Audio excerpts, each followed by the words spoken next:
It's now time for Talkin' Boxing with Billy C. It began as a podcast, went live on the net, and transformed into a full-blown empire. It's the only daily boxing talk show on the planet, hosted by the only guy with the balls to do it. Many have stepped into the ring. Many have tried to take the belt. And one by one, they've fallen. Another victim of the undisputed heavyweight champion of boxing talk radio. Talkin' Boxing with Billy C is on now. My style is impetuous, my defense is impregnable, and I'm just ferocious. I want your heart.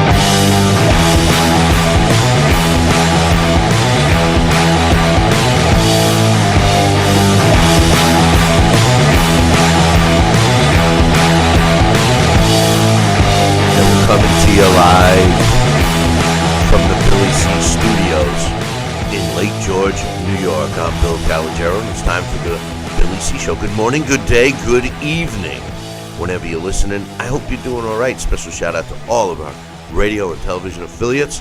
We're glad to be with you today. Today's show is being brought to us in part by Sal's Neighborhood Pizzeria and Italian Restaurant, located on St. Simon's Island in Georgia. Check out the website, www.salsneighborhoodpizzeria.com. No. www.salsneighborhoodpizzeria.com. Or give my man a call. That's what I said, right? Yeah. Give my man a call, 912-268-2328. 912-268-2328. Find out why I go all the way to St. Simon's for an authentic Italian meal. And today's show is also being brought to us in part by, you guessed it, my book, Tom Molyneux, From Bondage to Baddest Man on the Planet, is available right now where all good books are sold. And you can get a copy of it while you're watching or listening to the show, no matter where you are. Right now, just go to barnesandnoble.com or amazon.com. Find out why I'm so adamant about getting Tom Molyneux's story told. And why I feel it should be on the big screen, too. So keep that in mind. If you're looking to get a signed copy, visit the website, BillyCBoxing.com, and click on the book. You can't miss it. Jeremy C. put it all over the front page. And by the way, if you're looking to get multiple copies because you want to, give them out to friends, family, just drop me an email, Billy@TalkinBoxing. That's TalkinBoxing.com, and I'll hook you up with some special pricing on that. And speaking of hooking you up, don't forget we got those brass knuckle coffee mugs coming soon. I should have one here in the studio over the next a few days to a week, so stay tuned for that if you want to get on the list, because they are being custom made, and each run that we're limited at how many we can produce. Now, once we start producing them, it'll be, the turnaround will be a little quicker than this first set, but get on the list. We already have some people on that list, so just drop me an email, Billy@TalkinBoxing, TalkinBoxing.com. And one more thing, I feel like a infomercial. One more thing, if you act now. Remember, we were talking about our next big event. Our next Billy C boxing event is going to be almost a week of activities, all surrounding boxing. We're going to have a fishing tournament. We're going to have a golf tournament. We're going to have a meet and greet. We're going to have a fight night. It's going to be a big thing, memorabilia day we're going to have. So all of this stuff is going on. It's most likely going to be taking place sometime over the summer, towards the end of the summer. So if you want to get on the list for that, it's going to be invitation only, and it's also going to be pre-purchase only. We're going to be offering packages for this event and everything else. It's going to be a great time for you and your buddies or your family. It's set up for accommodating all of yous. So drop me an email if you're interested in getting put on the list for that. Coming up a little bit later on the show, we got Boxing Hall of Famer and New Jersey Boxing Commissioner Larry Hazzard is set to return. And also, today is the Blast from the Past. And it's a little twist. We've been taking requests for our Blast from the Past, and we got one not too long ago. It was actually before the end of last year, and I kind of had it on the shelf for a little bit. But it's not on a fighter. As you know, if you've been listening to the show, or even if you're a new listener to the show, we do a Blast from the Past. It's our longest running segment. We are in our 15th year right now. And the Blast from the Past basically showcases a fighter of yesteryear. We tell you about him, et cetera, et cetera. And then we put him up against today's champions in his weight class through the Title Bout Championship computer game. But this week, we have a little twist. We're doing it on a venue, as per a request from one of you guys. The famous Blue Horizon out of Philadelphia, Pennsylvania, is what our Blast from the Past is going to be on today. So you're not going to want to miss that. That's coming up later on the show. But first, in the news today, Mike Tyson, one of my favorite all-time fighters, has shared some footage of him working out his 15-year-old son, Miguel Leon Tyson, with the pads. He's working him out with the pads. Now, Miguel is, like I said, only 15, and he hasn't boxed or anything else. And Iron Mike publicized the photos of and some video of him working out his son. And he says, we're only doing it for family fitness. But I got to wonder, working out with the mitts, are we going to see Miguel Leon Tyson following his pop's footsteps? Joining me right now from St. Simon's Island to get his thoughts is my man Sal, Rocky Cenicola. Good morning, Sal. Hey, good morning, Bill. How are you today, buddy? Oh, I'm not doing too bad. Still a little under the weather. I think I'm getting a relapse of what I had last time I was down there. But Mike Tyson showing some footage of his son, claiming that it was just a family fitness session. But I say to myself, if that were the case, why would you even share it? Do you think he's laying the groundwork? Do you think he would let his son fight? I mean, what's your thoughts on this?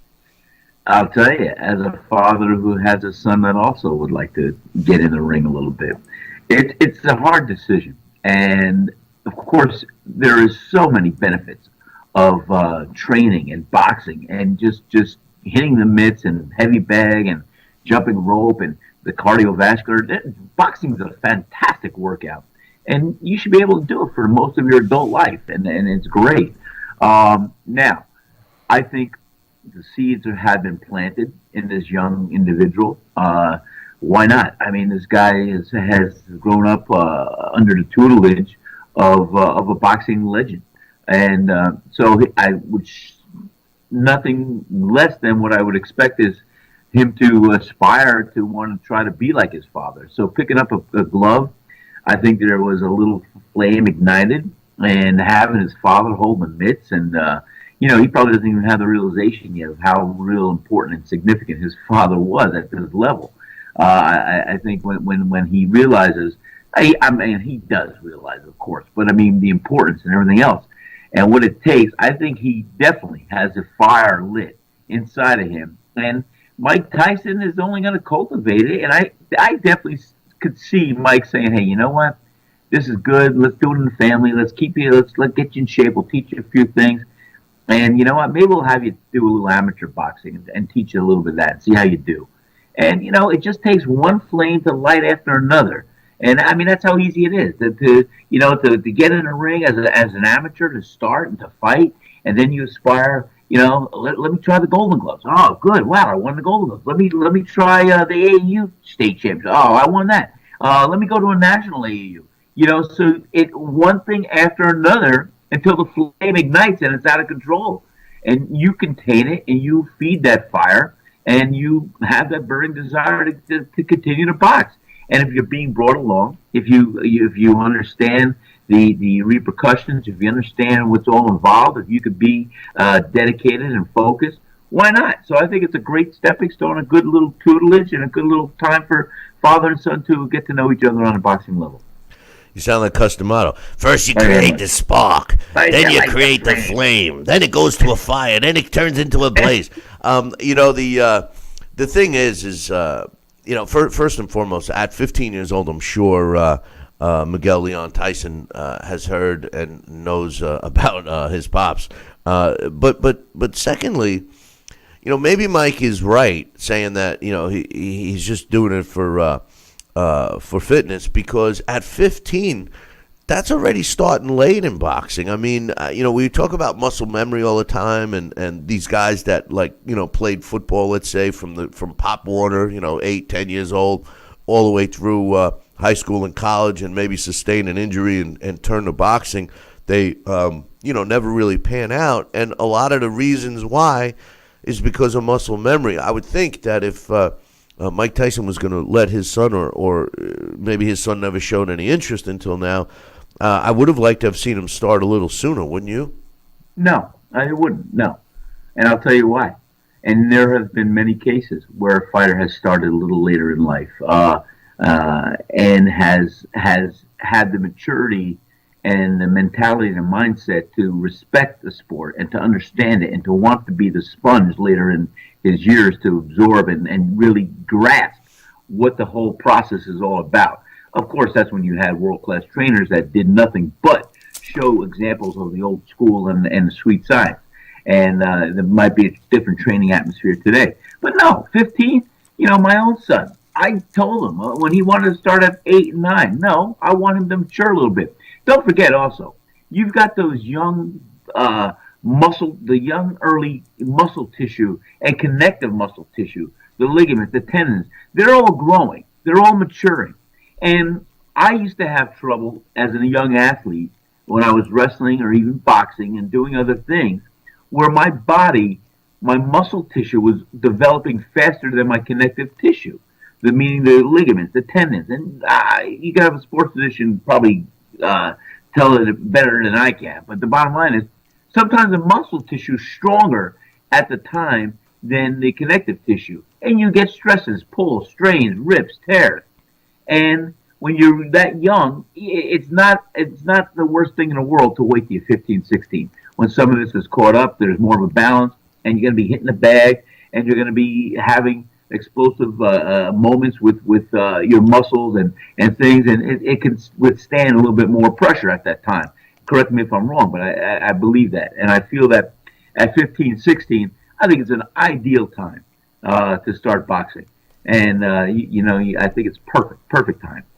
Well, I mean, when you look at a young athlete, boy or girl, normally they're starting sports much younger than that. They're in t-ball or maybe playing some hoops or something like that, at 6, 7 years old, and that's what gets them into that whole like you suggest in a roundabout way, becoming disciplined with sports, getting used to taking direction from a coach or a trainer or whatever. So I don't know. We'll see what happens. The funny thing about father-son boxing, anyway, a lot of times, and really any sport, a lot of times, if you have, it seems to me that if you have a really successful parent that's in sports, very rarely does the son become as successful, except when and then when you look at the other side of the coin, if you have somebody that was involved in the sport that was mediocre and then their son gets involved, and specifically with boxing, you've seen the son do better.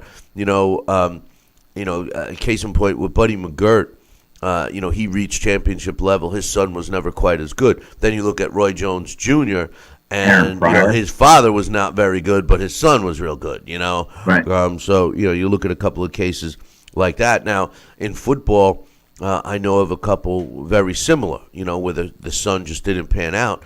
But then you get guys like McCaffrey, who was a wide receiver who, was successful in the NFL, and his son is very successful in the NFL. So you never know. But you never know. It's a luck of the draw, and each individual has their own will and desire, heart and passion, and if it's sustained on a similar level as the forebearer or the father or something, it's good. If not, it's and starting at 15, 16, as you were first referring to, doesn't mean that his son was not already involved with other sports. And I truly believe in cross training. And yeah, he could have been playing soccer, could have been playing football, he could have been playing track or field or baseball. And those all, I believe, really do contribute to the athleticism that it takes to be a good boxer, puncher, or whatever you got to do. So if he's had a sports background and if he is athletic, I think right there is a good foundation where he can now isolate and start training and focusing on a sport that his passion and his heart is going to want him to venture in. Now, I could be wrong, but that's how I would assess and look at an athlete, young star. Well, let's not put him in the ring yet. He was hitting a couple of mitts. That's forget it. About it. He was hitting mitts. But I would be shocked. Somebody made a comment over in the Facebook live chat. I would be shocked if the kid doesn't at least try. I mean, with the name alone, from a promotional value, it's there. He's got that. That's what I'm saying. Amateur status, maybe try that. Yeah. In some other news, there's another a big fight in the cruiserweight division this weekend for the World Boxing Super Series. Now, as we know, last weekend we had the semifinals, and Usyk took on Briedis for the right to fight the winner, and Usyk came out on top. So he will be facing the winner of this weekend's fight between Junior Dorticos, who's an undefeated WBA World Cruiserweight Champion, 22-0 with 21 wins coming by knockout, against Murat Gassiev, who's 25-0 with 18 knockouts. They had their final press conference yesterday, and I got some quotes for you, Sal. Gassiev says, Dorticos is a well-schooled fighter. He has many amateur fights. He's got good speed, fast hands. He's a great opponent. I've prepared for 12 tough rounds. The World Boxing Super Series is a great tournament that gives me the opportunity to unify all the cruiserweight titles. On Saturday, I'm going to take another step towards that dream in front of my proud countrymen. The fight will be taking place in Russia. Gassiev obviously is Russian. Dortico said, on a personal level, I got no problems with Gassiev, but right now he has a problem. He has to find a defense against the missiles that I'm going to throw and land on that big head of his. Gassiev will learn to respect the KO doctor on Saturday. I'll put another show on Saturday for the fans in Russia and around the world. I got nothing to worry about. Gassiev has. What do you think of the two comments? Dorticos seems very confident, and Gassiev seems confident, but he was also. It seemed like his priority was to give his opponent some praise. Well, what are you reading between the lines from these two comments? I think each one of them feels that obviously they're going to beat the other fighter, and they're being respectful of each their opponent's ability and opportunity that they each have. I tell you what, I like hearing what I did from both fighters. It's pretty good, and it has me interested in watching the fight as well. Yeah, well, I love this tournament, and I tell you, the winner of this fight, taking on Usyk, is going to be a real good one. Listen, the truth of the matter is the World Boxing Super Series has produced all good fights. There hasn't been one unentertaining fight on this during this tournament. It's a shame that the powers that be that control American television never did the right thing by landing it on U.S. TV. I think that was a huge mistake, Sal. Well, I think you're right. And bottom line is, though, but here in the United States, why? Because we're not going to showcase anybody that's not in the tournament from the United States, which is a big mistake to begin with. It should have been, which came first, the chicken or the egg.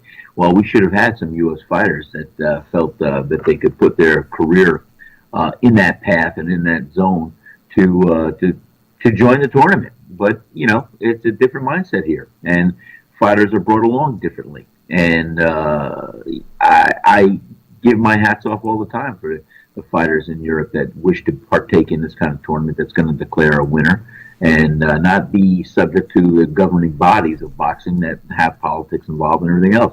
This is clear cut and simple, and that's what I love about it, and that's what's unique about it. So those that are fighting in there are taking the luck of the draw, and they're fighting whoever's put in front of them. That's unique, and that's great, and we love it. But the better part, first of all, the decision not to put this on U.S. television because there were no U.S. fighters on is ridiculous. Because the truth of the matter is a boxing fan, in other sports, you kind of go with your team. That's maybe at one point you were local, but most of the point you're following your hometown team, so to speak. In boxing, it's a global sport. Why not have a favorite fighter? He doesn't necessarily have to be from your hometown or anything else. They're so far and few in between, and I think that. The trick with professional boxing and the success of professional boxing is the entertainment factor. And the powers that be missed the boat on this tournament. They missed the boat on giving fight fans an entertaining series to watch. And, they don't even seem to have learned their lesson. They don't have a clue. They're so, disconnected from the sport that we're still missing out, even at this stage. I mean, after that first level, after the first heat, so to speak, and we saw how great the fights were, you would have thought they would have scrambled to put them on the next heat, and they didn't. And they're, maybe they'll put the finals on. I don't know, but I hope so. I hope so. And another thing that's really impressive about this tournament, Sal, especially this division, is every one of these guys had titles.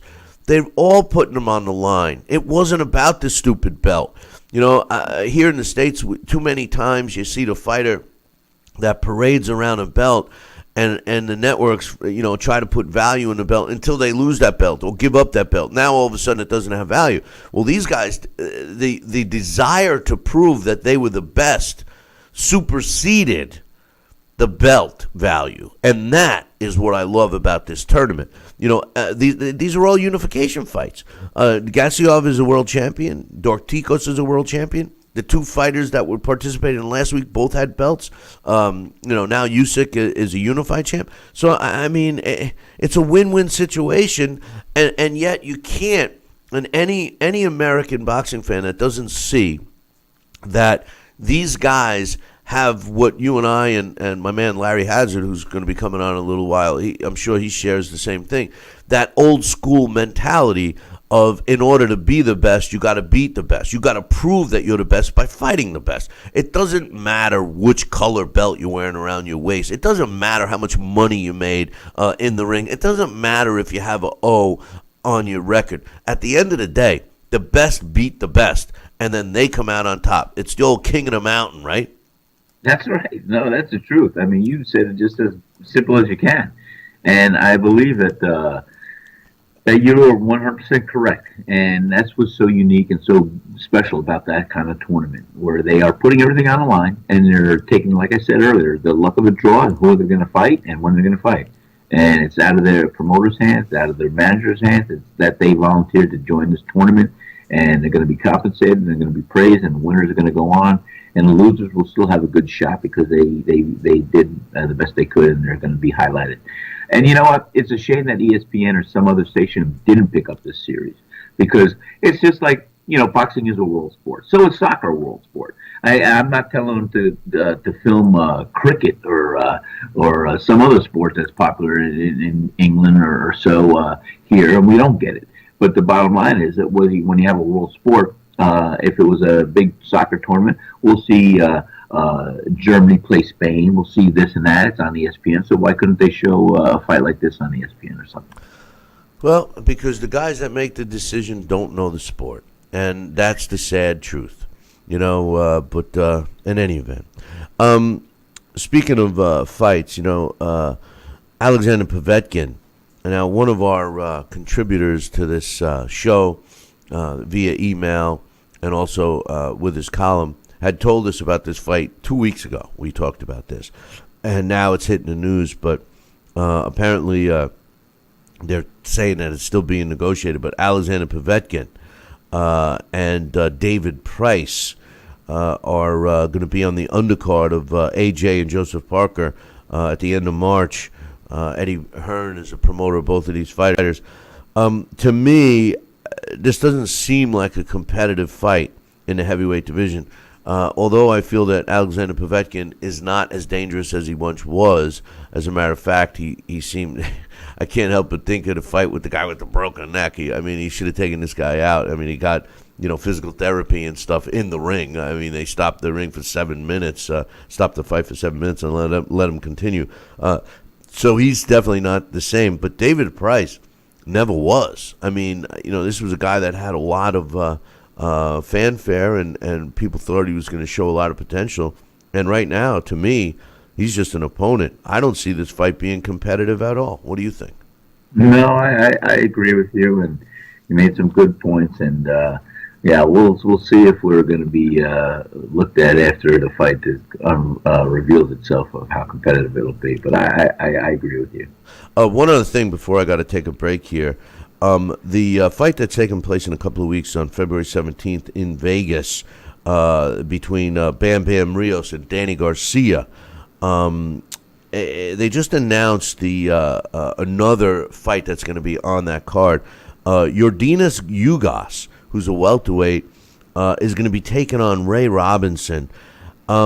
Here's my problem. I love watching Ugas, but Ray Robinson is a guy that, no disrespect to him, but he has not displayed any talent. How does he get added to a fight card like this? I don't understand it. I just don't understand. I mean, I know why, but it's a shame because this is the kind, when you make it to these cable networks, they should be the premier fights, premier matchups. I don't see this fight. I mean, I've seen Ray Robinson fight. It's a shame that his name is even Ray Robinson. That's what I'm saying. That's how he got there. Oh God, it's not even close. I mean, he's not even. No. There's no excitement in this guy. He really displays nothing. But anyway, we're gonna take a short break. When we come back, I just want to talk real quickly before we read a couple of emails about the Showbox card this weekend, and also a new Filipino fighter that's also fighting this weekend that you may not be up to date on, but after this weekend, you may want to start following him. Hold that thought. We'll be back in 2. Billy C will be right back.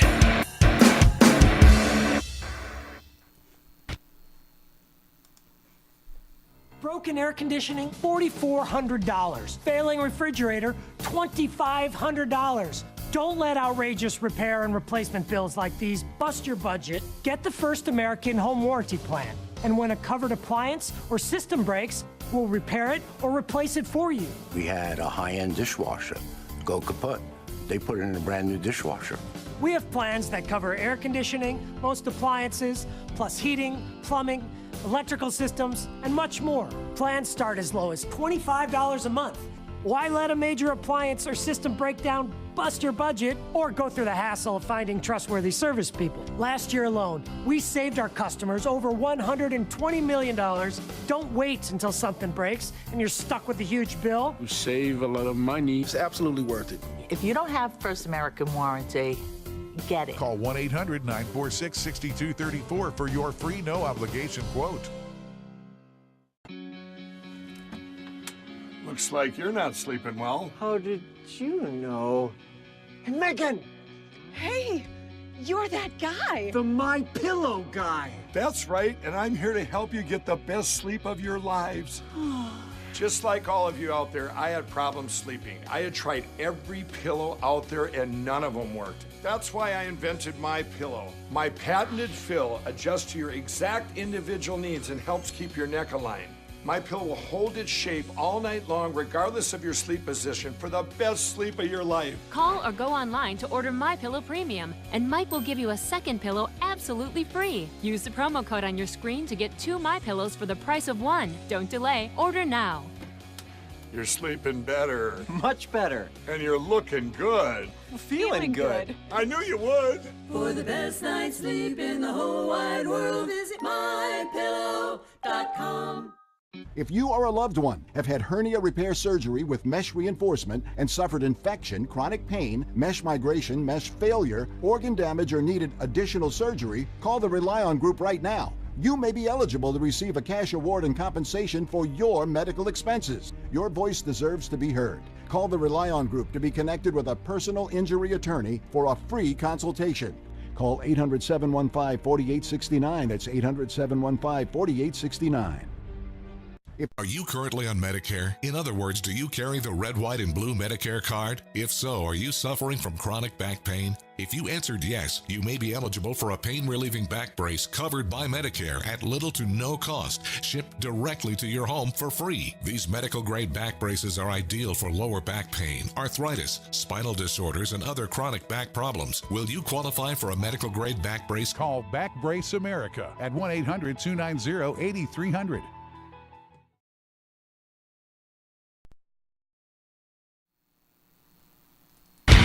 Check out BillyCBoxing.com now, or feel the wrath of the mighty mustache.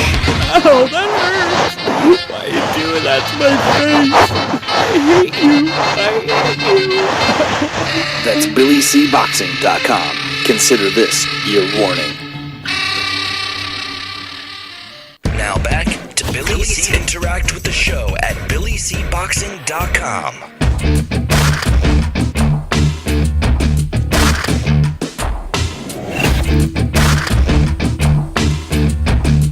And we're back. You're watching and listening to the Billy C. Show. Don't forget, coming up in a little bit, we got the return of Boxing Hall of Famer Larry Hazzard. And this week, it's that time again. We do our blast from the past, but we got a little twist this week. It's not on a fighter. It's on a venue. So you're not going to want to miss the next two segments. I'm here with Sal Rocky Cenicola.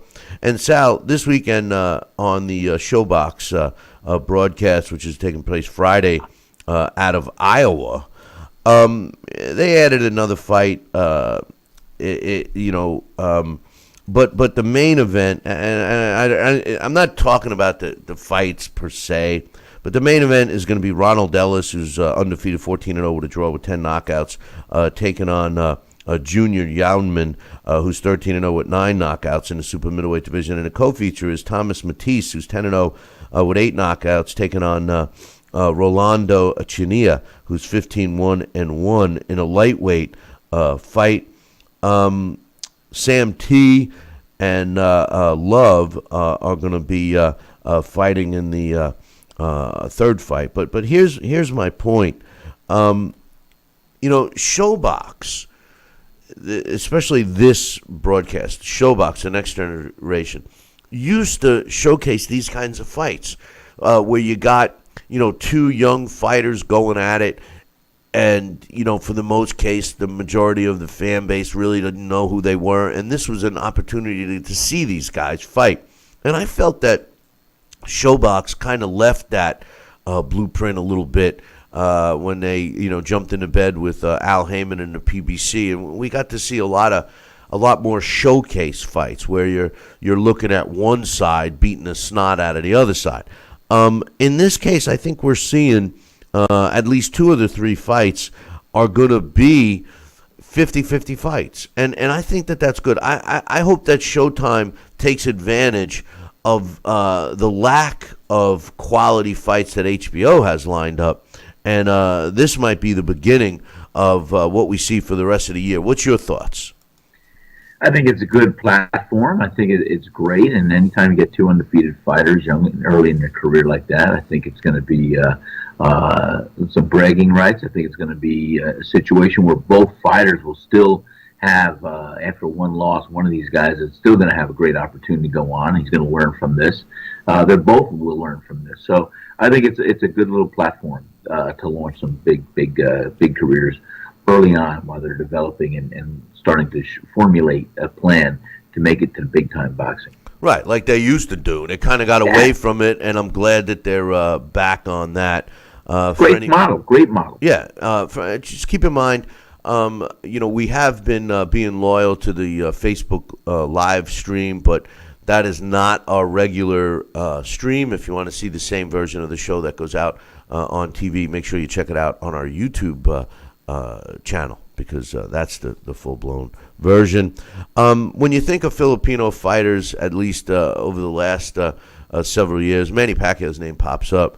There's a fighter fighting on Saturday that wants to become that new face of the Filipino fighters, and he's currently the IBF champion. and of his junior bantamweight championship, I should say. And he's already made not one, not two, but three world title defenses. He's going up against his fourth. He's going to be putting on his fourth title defense this weekend.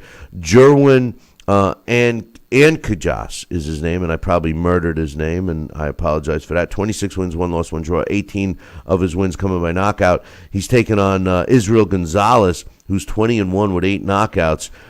This guy wants to prove, since he's going to be on ESPN, wants to prove that he very well will be the next face of Filipino boxing. I'm looking forward to checking him out because, honestly, I've only seen him fight one time before, and he's got a little, as far as I know, he's got a long way to go to be the next Manny Pacquiao. Any thoughts on that one, Sal?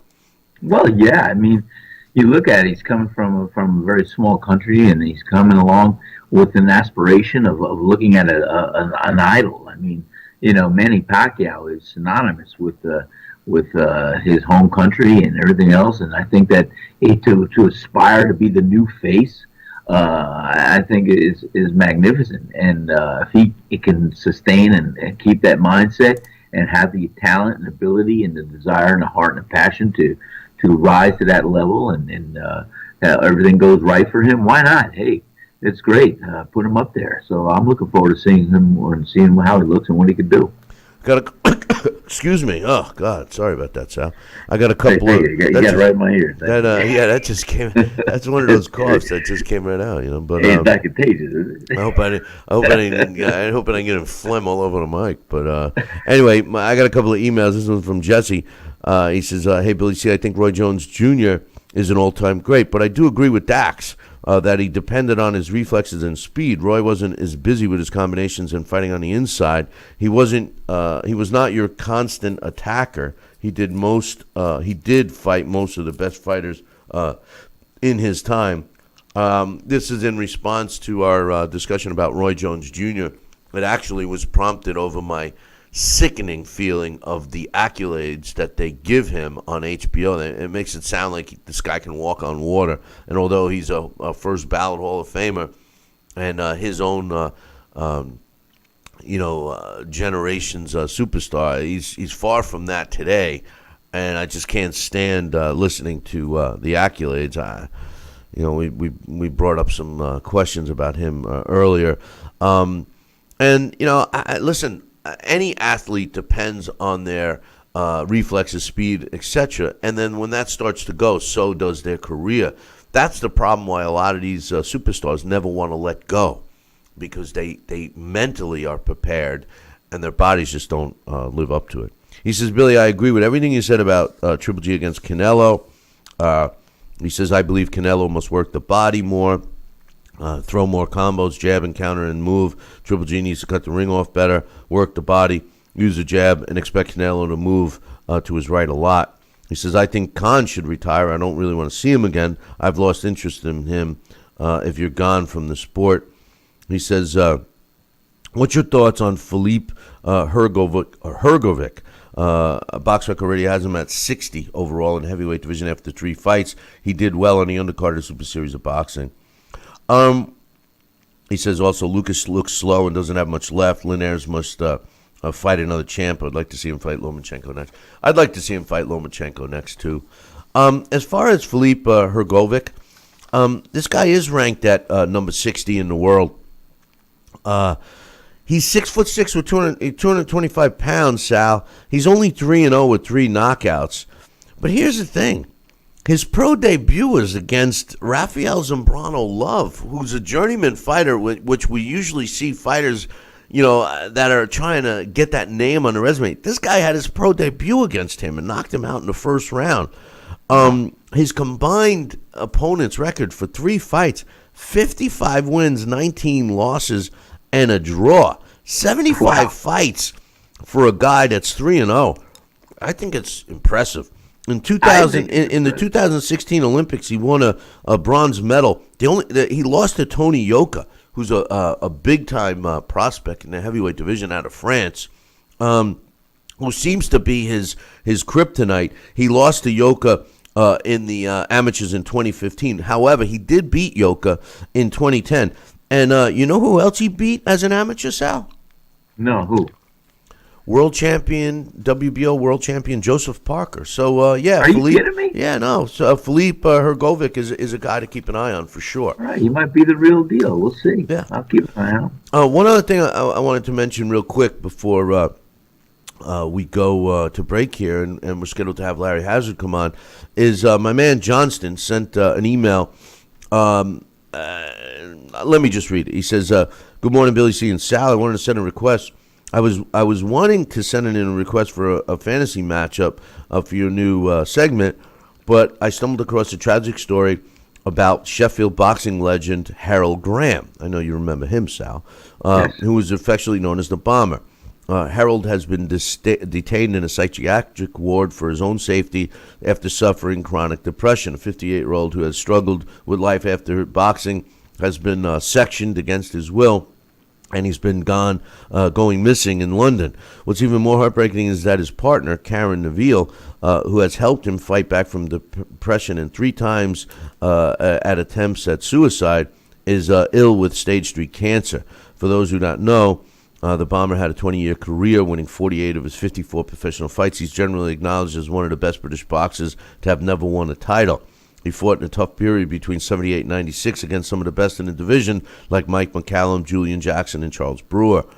Financial pressures, bipolar issues, and a struggle to survive has brought him to a mental breakdown from which he was need all the help to recover. Meanwhile, the condition of Karen is getting worse and worse because of lack of funds for the treatment she requires. Basically, what he's going to do here, my man Johnston, is going to put a link in our chat room where if you want to help, they have a crowdfunding account for him. So if you want to help, do it. I normally don't do this, but I think this is a good cause, and the link should be Johnson said he was going to put the link up in the chat room today. So just go to our official chat room on BillyCBoxing.com. Sad story, right, Sal? That is a sad story. And, there's so much that we never hear about some of the happenings of fighters that are long retired or something. And, it's because it's not pleasant. We do hear the ones that are more notable and more in the media and more successful. And but there are, for everyone that's successful, there are many, many, many that their futures and their existence is less than spectacular. And it's a shame. It really is. It certainly is. Sal, we're going to kick you to the curb. We're going to take a short break, and I'm scheduled to come back with my man Larry Hazzard. And then we got our blast from the past following that. So, Sal, we'll catch up with you later. And for everybody else, I'm going to take a short break, and we'll be back in 2. Billy C will be right back. Need relief from backaches and stiffness in your hips or down your legs? Then you need Dr. Ho's Back Relief Belt. The innovative technology works to support and decompress your spine. And now it's covered by Medicare. Every patient with back pain should be wearing this belt. Nothing gave me instant relief except for the Dr. Ho belt. Feel good while standing, walking, driving, doing housework, and while laying down. And now Dr. Ho's patented belt is available at our best price ever. It's even covered by Medicare. Order now and get the easy-to-use hand pump and back rehabilitation DVD free. Similar belts can cost you almost $1,000, but my belts won't cost you $500, not $300, not even $200. I will give you my special TV price. And remember, Dr. Ho's belt is covered by Medicare. If you know a friend or family member that suffers with pain, get them my system today. Help them live with less pain, be more active, and get back to doing the things they love. Give them the gift of health. This is important news for women using birth control medication. Hey, fight fans, check out KOFantasyBoxing.com. KO Fantasy Boxing is boxing's only trademarked fantasy game. Check it out, www.KOFantasyBoxing.com. Select your own gym, your own fighters, track them through a season that can last from 3 months to a year, depending upon which league you join. You got to check this out, man. www.KOFantasyBoxing.com. Join it today. Again, www.KOFantasyBoxing.com, and tell them Billy C sent ya. the one, the only Don King. Makes me feel good, Billy, to have you, the #1 show in the country, talking boxing with Billy. So I invite each and every American that's listening to this great show to tune in, because we want you to be there with Billy and me. Now back to Talking Boxing with Billy C., the only radio host man enough to take a punch from Mike Tyson. Wait a minute, man. Hold on there. Jeremy, man, I need you to take this one, all right? Wait, what? No way. I can't do this. Need I remind you I'm Billy C., damn it? Now put on that mustache and get in there. Hey, look at me. I'm Billy C. Crap.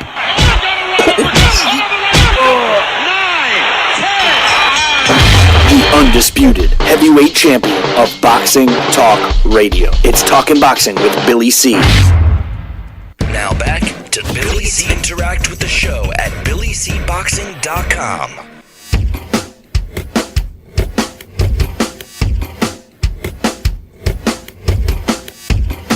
And we're back. You're watching and listening to the Billy C. Show.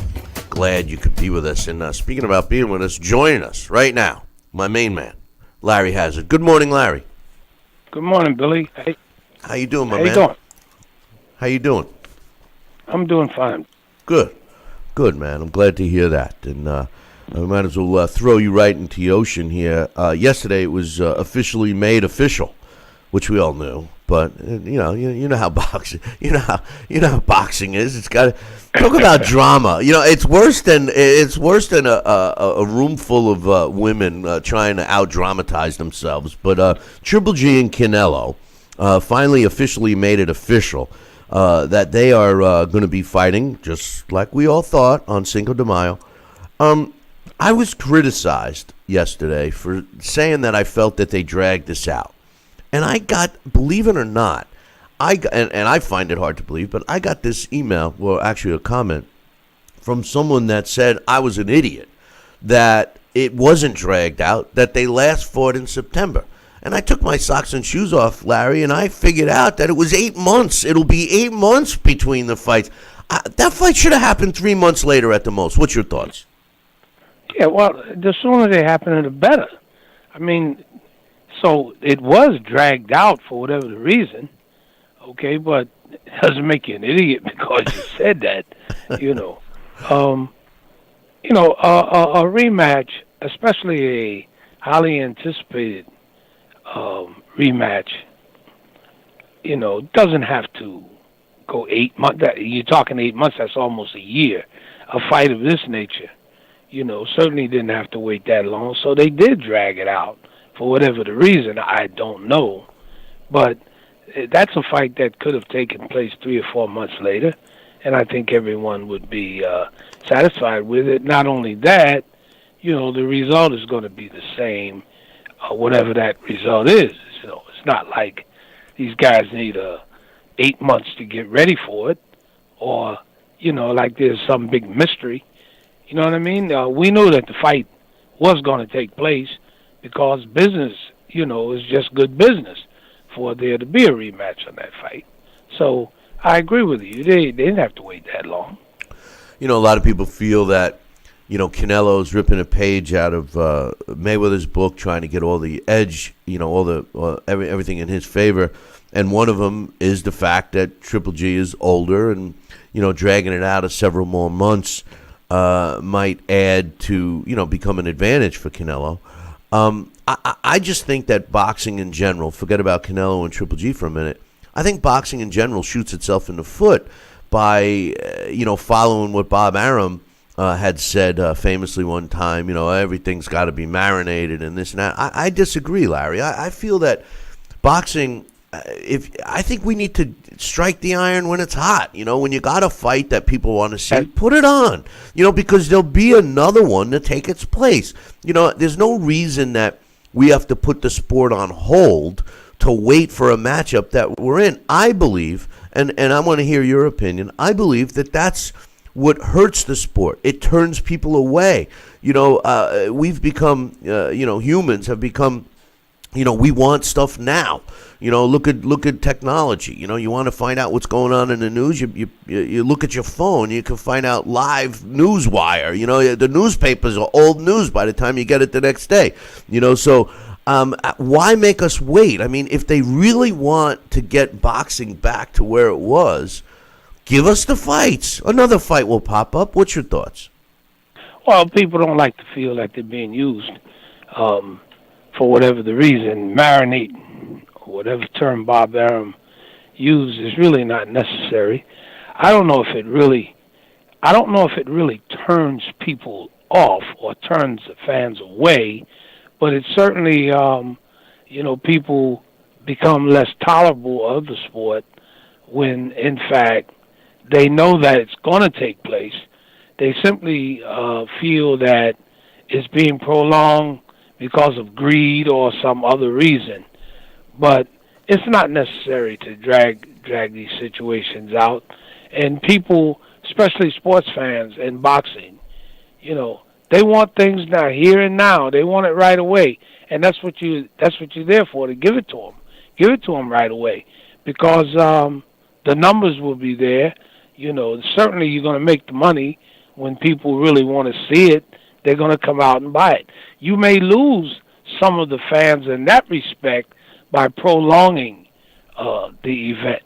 So I would think the wise thing to do would be to make the fight as soon as you can and move on, because this is what the fans want.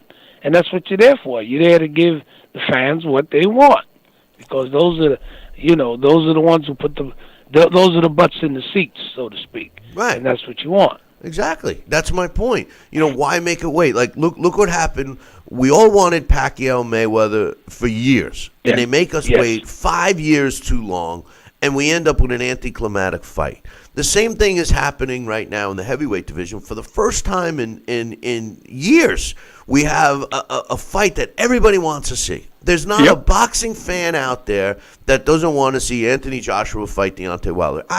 Even guys that don't follow the sport want to see it. But yet, we're waiting again. We're going to see, and I'm not suggesting that Anthony Joshua, Joseph Parker isn't going to be a decent fight. I'm not suggesting that Deontay Wilder against Luis Ortiz is not going to be an interesting fight, because they both are. Yes, you build up more interest in it to have a showdown, but you know as well as I do that they're not going to fight after that. They're going to drag it out another year. And the point is if people argue with me and say, well, they're trying to make more money. Well, like you just said, the money's there. The demand is there. So why are you waiting? Anything could happen, especially in this business. A guy could get a career-ending injury, pussyfooting around, waiting to get the big fight, and lose out on that opportunity. I just don't understand it. A big fight will always follow a big fight. There'll always be another big fight in line. I don't get the thought process here, Larry. I don't get it either. And you just hit on a very key point. This waiting around. There are two things two drastic things that could happen with this waiting around. One, you can get people who simply, I'm not even interested in seeing it anymore. And the big thing is that somebody could get injured, a career-ending injury, okay, and either not be able to participate in the fight, or perhaps, because of the injury, you see less than a greater fight that you have seen if you had put it on earlier. So those are two very important factors that should be, thought about here. The whole Deontay Wilder AJ thing. I mean, here's a guy that sells what did he sell? Another 70, 80,000 tickets in a few hours. I mean, if anybody's thinking that this guy isn't the biggest name in boxing right now, somebody needs to whisper in their ear, right? There's not going to be any more room. If you put Joshua Wilder tomorrow, okay, you're going to pack the arena. I mean, especially if it's in Europe, okay? It's not going to be any more room for anybody in that arena, whether you do the fight tomorrow or whether you do it 6 months from now, okay? So, You know, I don't know what they're waiting on. I don't either, man. And you're right. If they had this fight tomorrow, if they announced this fight tomorrow, and it was in England, you know, these guys would clearly. I mean, if AJ and Klitschko had 90,000, could you imagine what Wilder, Klitschko, and then to suggest that Wilder says he's got to come here to fight me for what? For a 15,000 seat arena in Vegas? Come on, man. You know, for the Barclays Center in Brooklyn. You know, I mean, it doesn't make sense. Sometimes when you know that you got these advisors in their ears, and sometimes I shake my head. I'm saying to myself, what are they telling these kids? You know, I mean, you know, it doesn't seem like they're really looking out for their best interests, and that's the sad part. They think they are. Well, sometimes it makes you wonder if the fighter himself is in the game for the money, because anybody who's fighting, who's getting in the ring, risking their life just for fun, you know, something's wrong. So if you're a real fighter and you're in the game for the big money, then you should be willing to go anywhere the money is, okay? And believe me, they couldn't find an arena here in the U.S., okay, big enough for the fans that would go out to see that fight in Europe. So that's where you go. That's where the money is. You know, that's why Jesse James robbed the banks. That's where the money was. Right. So that's the same thing. You know, go where the money is. Exactly. You know, it's funny. We were talking about this last week about, you know, the money and you know why you're fighting and everything else. And I was criticized, you know, which seems to be happening lately, about and what cracks me up is people don't listen to the statement I say. And like I was saying, and you and I have talked about this in the past on this show, about how the European fighters are taken over, and one of the reasons why is because their willingness to fight each other. I mean, you don't have to look far. You just look at the names. They fight each other at an early age. Look at the World Boxing Super Series, although, you know, some of these guys are from Russia and stuff, but still, they all had titles. They all put it on the line. And I agree that they call it prize fighting for a reason. It's about the money. But there comes a time, I feel, especially in the sport of boxing, Larry, that, you know, you want to prove that you're the best, so you got to fight the best. And if somebody else is saying they're better than you and you're in the same weight class, you fight. And, you know, you negotiate to a point, but at some point, it's up to the fighter to turn around and say, hey, make this fight. You know, there's fighters in the U.S. that have a tendency to say, I'm only going to fight. And this is my fear with Wilder, Anthony Joshua. They come to a point where they say, well, we're only going to fight for X amount of money, and we won't fight unless we get that.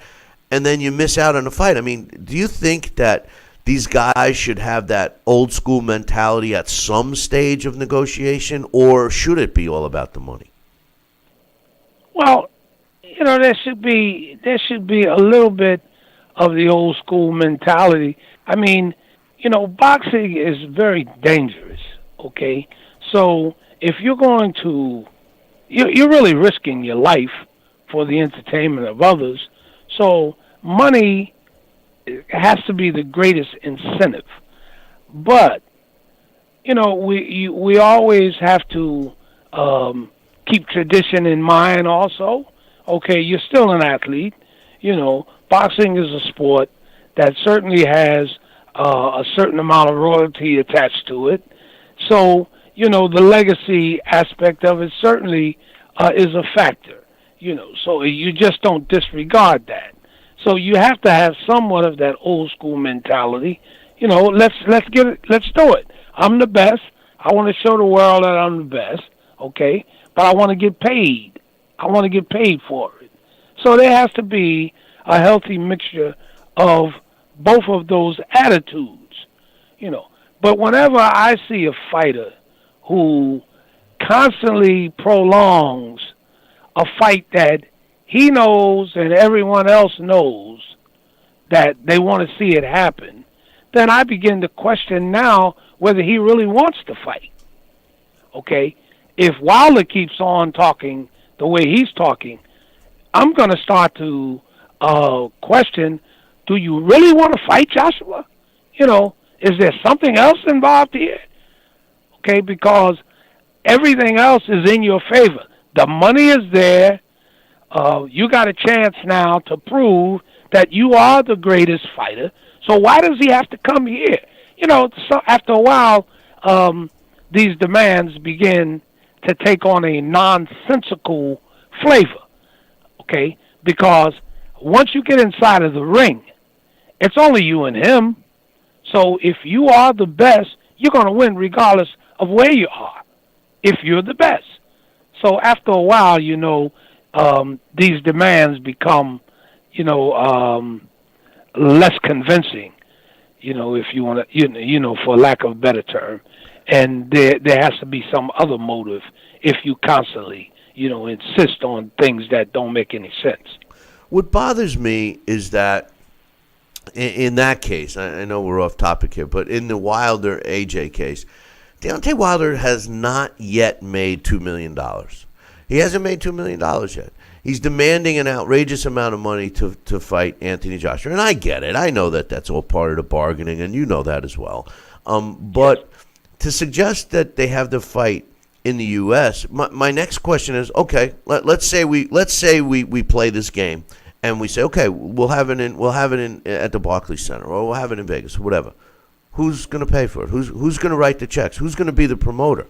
And you'll hear crickets, because the truth of the matter is that the promoters here in the States, with the exception of Bob Arum's Top Rank and I guess Golden Boy to a degree, they're not putting the fights on anymore, Larry.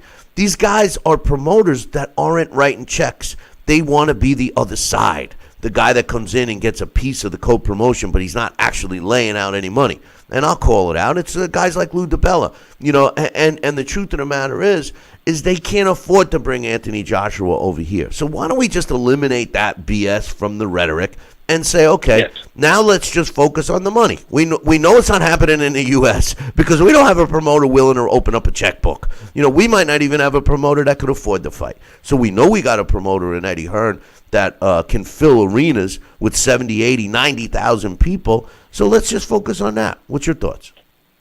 No, you make a lot of sense. You make a lot of sense. I mean, if you don't have the deep pockets, well, who you crapping? You know what I mean? So let's just go ahead on and go and do what we got to do, and move on. So that makes all the sense in the world. And you're right. You know, over here, you know, you got Arum, you got Golden Boy, and that's basically, you know, that's basically it in terms of who could afford, you know, some of these real multi-million-dollar events. So I don't know what these other guys are trying to prove. So no, I agree with you wholeheartedly on that issue. You know, the funny thing is that you know, a lot of people forget that end of it, you know, and they don't understand, you know. And one thing, as a side note, before I get into something else real quick here, you know, everybody knows I'm not a big fan of Floyd Mayweather, but I do believe that Floyd Mayweather, if he focused, if he really let go of him wanting the limelight, which he still does. I mean, we see with his actions, everything he does, that he likes the attention. But I feel that Floyd Mayweather and Mayweather Promotions could fill that void, Larry. I think that he's got the capital and he's got the promotional you know, attitude. Obviously, he's a great promoter. He's self-promoted himself the last decade or so. I think that if he focused and really tried to become a promoter, not just find fighters that, you know, once they appear to be taking on some kind of persona that might surpass him, something strange happens with these guys. But a guy that could dedicate and focus his attention and energies on promotion, he could be that guy. What do you think?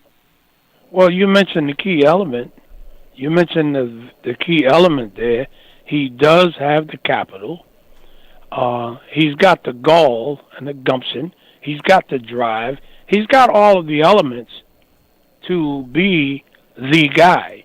So, once again, you know, you're right on with that. Floyd Mayweather certainly is the guy. that if he focused on being and doing that, he certainly has all of the tools to be successful in doing it. And that's very important what you say. The focus can't be on him now. Right. He has to dedicate, and dedicate his time to promoting his product, not just Floyd Mayweather, So maybe that'll happen. But he certainly is the person that has the potential of doing it successfully. Well, the truth of the matter is that the best fighter in his stable, Badou Jack, is the one that he promotes the least. I don't understand. Here's a guy that everybody wrote off, and he's the only guy. I mean, when I look at these young fighters, and you know how it is with these promoters and networks. A fighter loses, and they want to kick him over the edge of the world. But when I see this kid, and I see him lose by a devastating fashion, and then come back and seemingly be better and better and better each time out, why isn't Floyd focusing on him? Why aren't we hearing more about this guy? This guy is the guy that we should be. I mean, he's coming up. He's going to have a big fight coming up soon. But I mean, the truth of the matter is why isn't the boxing world talking about him? This is a guy that's done nothing but get better when he learned from a defeat, where everybody else, you lose value if you get beat. And this guy turned it around, and he's not being praised for it. I don't get it. Well, you never know. You never know with these personalities, with these athletes, especially with fighters.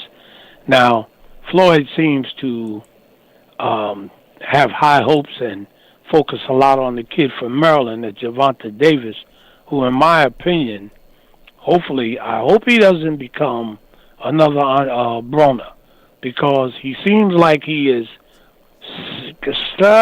gradually a little bit stepping over into that Broner model.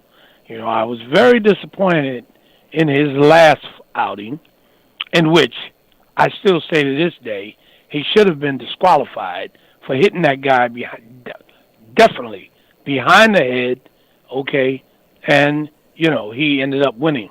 But he was looking, I couldn't believe that was the same fighter that we had all, been raving about. But for some reason, Floyd seems to be, have high hopes on him. I happen to think that the kid is a good fighter if he, he has to come back and make up for that last performance, though. But who knows with the personalities? Badou Jack, I don't know. Eddie Mustafa Muhammad was his trainer. He had trouble with Eddie. Sometimes when these guys show too much independence, that also becomes believe it or not, that becomes a factor sometimes in a relationship with the fighter and with the promoter. I know that sounds a little far-fetched, but a lot of times that happens, So I really don't know. But I agree, that's Badou Jack. He's a heck of a fighter, and he's proven that he has heart, he has the guts, and he has the skills. So why he's not being highlighted and, ushered toward the front of that crowd a little bit more, I don't know. But like I said, there's strange mentalities sometimes, and the relationships that take place between these promoters and these fighters can be strange at times. The Gervonta Davis issue is a great example, because here you got Floyd Mayweather Promotions and Gervonta Davis. We all look at Gervonta Davis. We see this plethora of talent, and then his first fight, where it should have been a showcase, he lays an egg. He comes in overweight. He loses his title. He then right after that he gets arrested or whatever the case was, beating up a woman or whatever the case. And you're right. It almost seems like somebody took Adrian Broner's name, erased it, and filled in Gervonta Davis. This is my point, Larry. Floyd Mayweather has the respect of these kids. They look up to him. This is where he's got to break that mold of his own problems that he faced and try to direct these guys in the right direction. But it seems like he doesn't, because he's glorified certain aspects which he's been able to rise above and still succeed. But these kids haven't. Adrian Broner, I still think, was a great talent that was totally lost. This guy, maybe he's got a screw loose, I don't know. And Gervonta Davis is heading down the same path. So, hey, real quickly, because I only got a minute, I don't know how to phrase this any other way, but what the hell's happening with HBO? I mean, I don't know about you, Larry, but if I'm HBO and I'm Peter Nelson or anybody involved, I'd be hiding right now. I'd be disguising myself. I mean, to suggest that the two fights that we watched on HBO last weekend were HBO-worthy fights is a smokescreen. That's an understatement. What's your thoughts? No, I thought, first off, that Matisse fight, if that knockout hadn't occurred, or that stoppage, or whatever you want to call it, if that hadn't occurred, that probably would have been one of the worst, telecasts that I've seen on HBO in years. That Boxing After Dark has usually been used as their developmental program, but I didn't see much, development in those fights.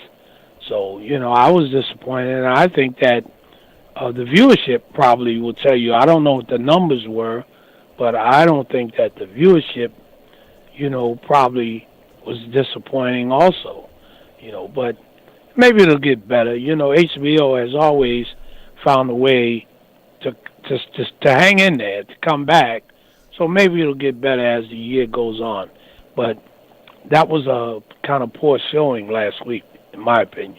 And nothing for nothing, but how does Lucas Matisse, against a guy that nobody's ever heard of, become the main event when realistically the Linares fight against Mercito Gesta was more of a substantial fight? I mean, and not just from the outcome, but for what was involved there. I mean, who makes the decision? Matisse, in all his biggest fights of his career, he's lost. So I don't know what happened there. That was strange. And to hear them talk about, they were all criticized. Oh, Matisse's done. Oh, Matisse, all of a sudden he knocks out. Oh, that's what makes Matisse so great. It's like, what? What am I listening to? It was hard to watch, Larry. It really was. A lot of times the commentators try to make up for it too, You can almost tell. And I was getting ready to say Matisse, the politics may have gotten into that for him being the main event. And then, of course, the commentary at the end, that's what makes him great. What's great about Matisse is he looks a step above a club fighter, So I don't know. I really don't know where they get all this mess from.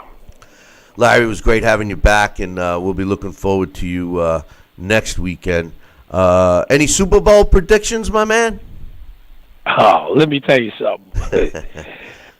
If the Eagles are smart, they'll hold off until the end, because Brady reminds me of Matthew Saad Muhammad. You got to beat him up for him to get going, okay? But that he's a total gunslinger, man. I don't see the Eagles coming nowhere near beating these guys. So we'll see. No, I'll be rooting for the Eagles because I'm a disgruntled Jets fan, but I'm with you. It's gonna be tough to keep Brady down. But Larry, great to have you back. We'll talk to you next week, brother. Okay, Billy. Thank you. That's Boxing Hall of Famer Larry Hazzard. Make sure you don't miss him next week. I'm going to take a short break. When I come back, the blast from the past, the Blue Horizon is what we're talking about today. We'll be back in 2. Billy C will be right back. Part of the Billy C Boxing Network.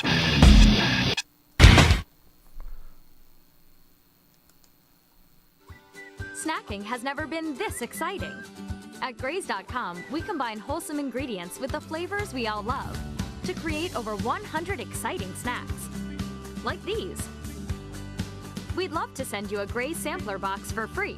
Just go to Graze.com, enter the code ENJOY36, and we'll mail your free box to your home or office. Join thousands of Grazers already in love with our exciting snacks. So come to Graze.com for your first box free. Looks like you're not sleeping well. How did you know? Hey, Megan! Hey, you're that guy. The My Pillow guy. That's right, and I'm here to help you get the best sleep of your lives. Just like all of you out there, I had problems sleeping. I had tried every pillow out there and none of them worked. That's why I invented My Pillow. My patented fill adjusts to your exact individual needs and helps keep your neck aligned. My Pillow will hold its shape all night long regardless of your sleep position for the best sleep of your life. Call or go online to order My Pillow Premium, and Mike will give you a second pillow absolutely free. Use the promo code on your screen to get 2 My Pillows for the price of 1. Don't delay. Order now. You're sleeping better. Much better. And you're looking good. Feeling good. I knew you would. For the best night's sleep in the whole wide world, visit mypillow.com. Hologram USA presents a proposal to all investors. Hologram USA is an innovative 3-dimensional patented technology that shifted the paradigm in media technology. Our patented hologram technology that brought you Tupac and Coachella, Whitney Houston, Billie Holiday, and many more is integrating live performances to bring your favorite past and present entertainers beyond your imagination. Invest in the patented technology before the banks scoop up all the stock. Invest in Hologram USA today. Hologram USA Flagship Theater, located on Hollywood Boulevard's Walk of Fame, is the first of many to come. Call now to be part of the explosive growth. Pick up the phone. Dial the number on your screen now. Invest in Hologram USA today. Call the number on your screen right now to learn about this investment opportunity. Call 800-624-1673. 800-624-1673. Are you currently on Medicare? In other words, do you carry the red, white, and blue Medicare card? If so, are you suffering from chronic back pain? If you answered yes, you may be eligible for a pain-relieving back brace covered by Medicare at little to no cost, shipped directly to your home for free. These medical-grade back braces are ideal for lower back pain, arthritis, spinal disorders, and other chronic back problems. Will you qualify for a medical-grade back brace? Call Back Brace America at 1-800-290-8300.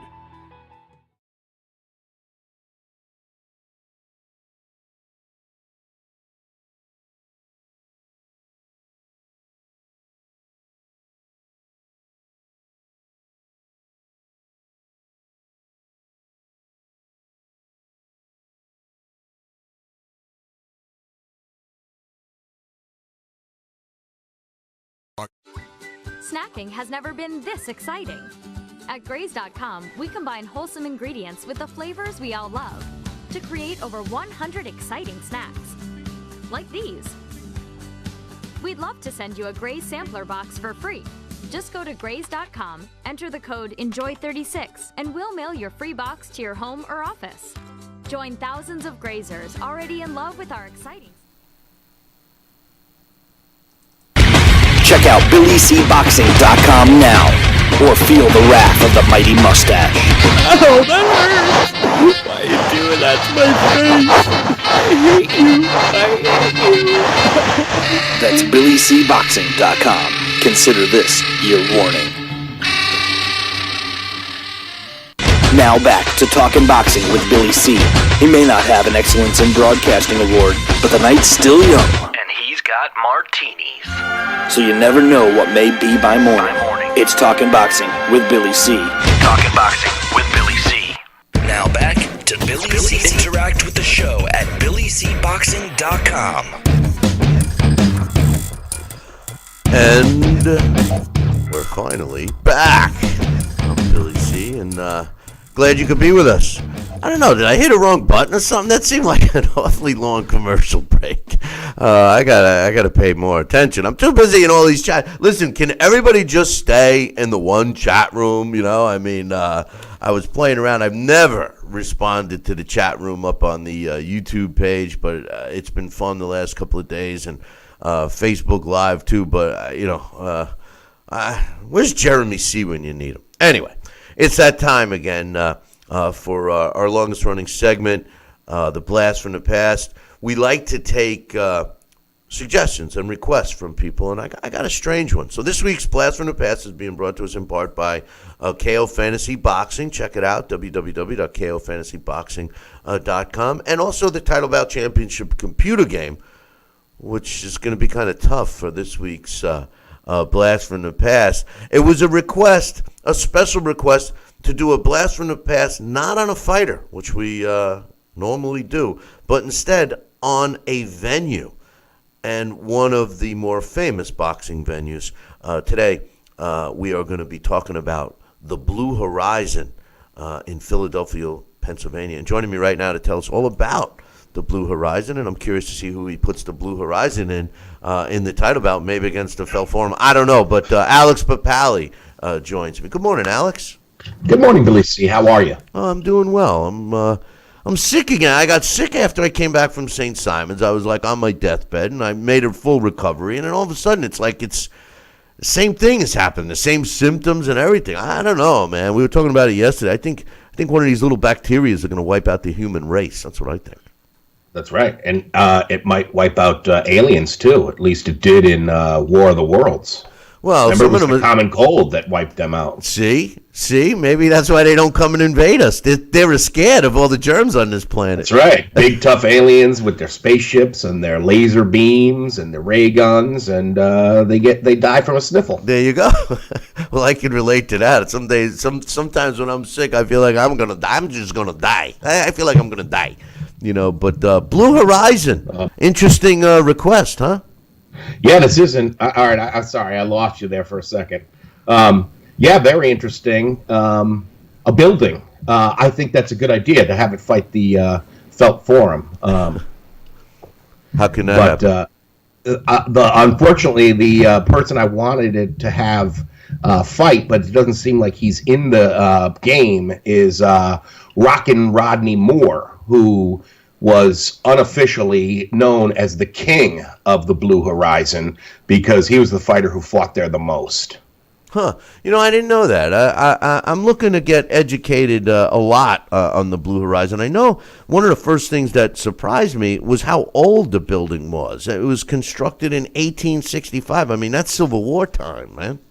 Yeah, it was designed as originally as housing for the wealthy, for wealthy businessmen, and the property was located at 1314 North Broad Street in Philadelphia, Pennsylvania.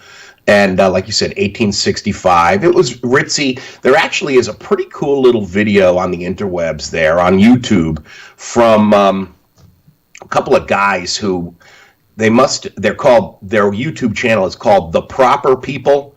And it seems like they go around to lots of different abandoned buildings, different structures, and just film it, And some of it looks like they do some ghost hunting too, in some of them. But they have a pretty cool video that it looks like it was published in 2016 of them walking around inside, and they go in the outside. There's shots of the exterior as well as the interior. It's a really cool video.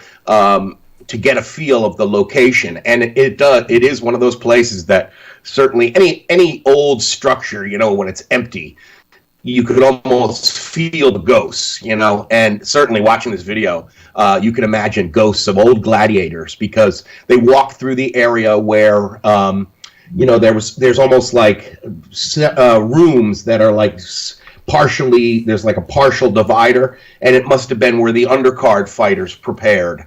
And in one room, there's even a remaining like doctor's exam table where a guy could probably lie there and get stitched up maybe before going to the hospital or something.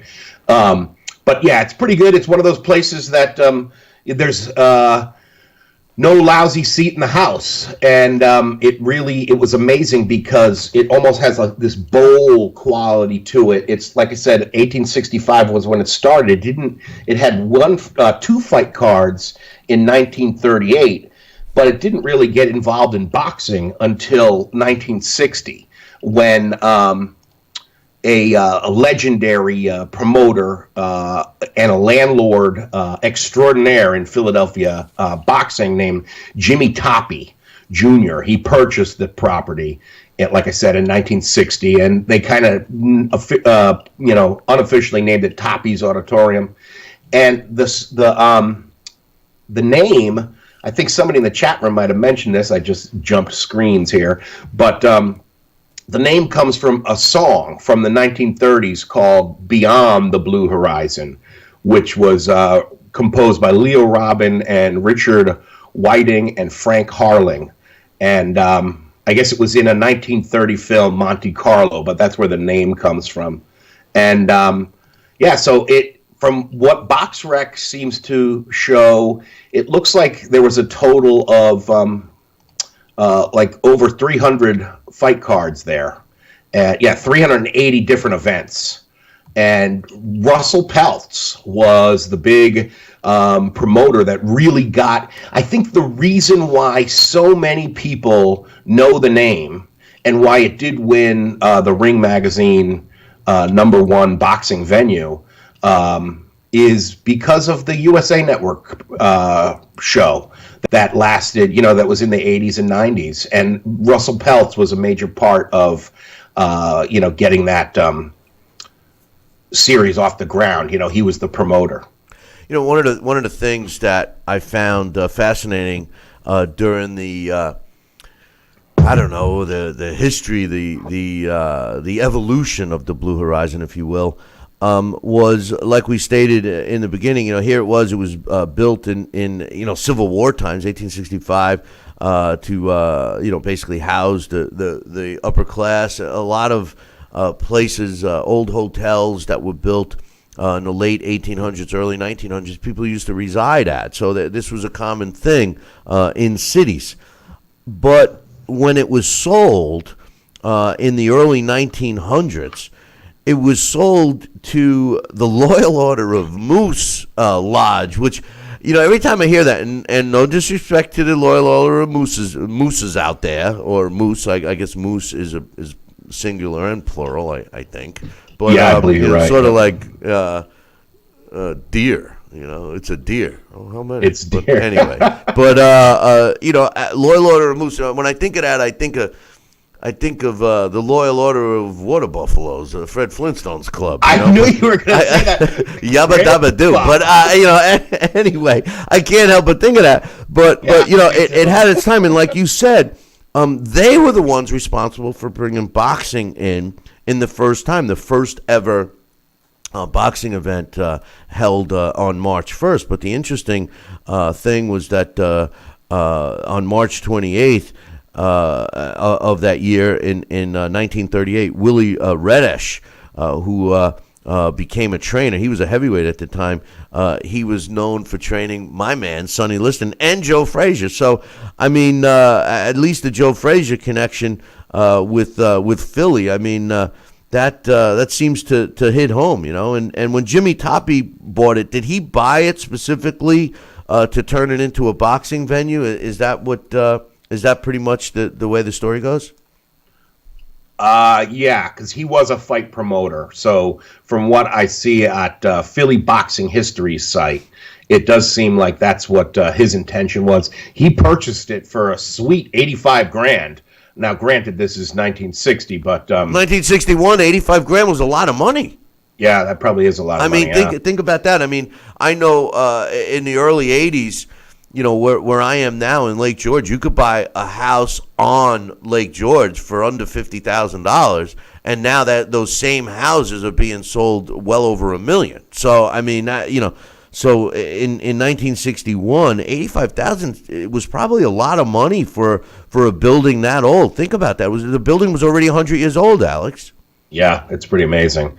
And, well, the architecture is really nice. It's one of those buildings, it's got great bones. Isn't that what they say about property? It's beautiful. It really has a really nice entrance. There's like, the staircase sort of comes around from both sides, and then, the entrance is right there. When you watch that video I was mentioning, there are a hell of a lot of stairs. It's sad to see the disrepair, but I think part of it comes from mismanagement, but I think also part of it is that we as a culture, I mean, as a country, I think we tend to have moved towards more, newer construction. I mean, the thing now, what's very likely to happen to it is it's going to become a hotel. Gentrification usually means, ruining, well, not ruining, but I guess some people's opinion will be ruining, but taking down old structures in the place of putting up new, things that look all the same. They're very sterile looking properties that, something new. That there's certainly some level of charm to this, to the Blue Horizon. However, I guess the powers that be didn't really think so. In hopes of getting like landmark status and get some sort of historical protections, they did make efforts to do that, and it didn't make it. I guess they didn't feel that it was something that they wanted to preserve as a historical site. So the latest person who bought it is a conglomerate, I guess, that are hoping to put a hotel there. But it was a woman, an African American woman named Vernoka Michael, who took over in 2002 when it had started, was failing. And she did get some funds from like historical societies of Philadelphia, but it wasn't much. It was only about $1 million.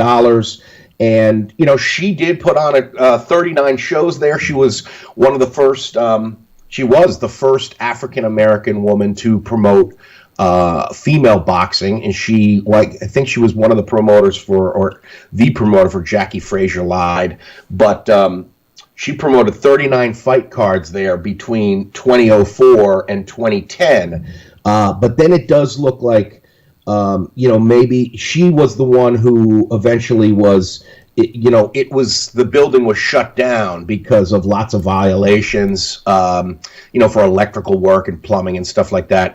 And then there were issues with paying the taxes on it and stuff like that.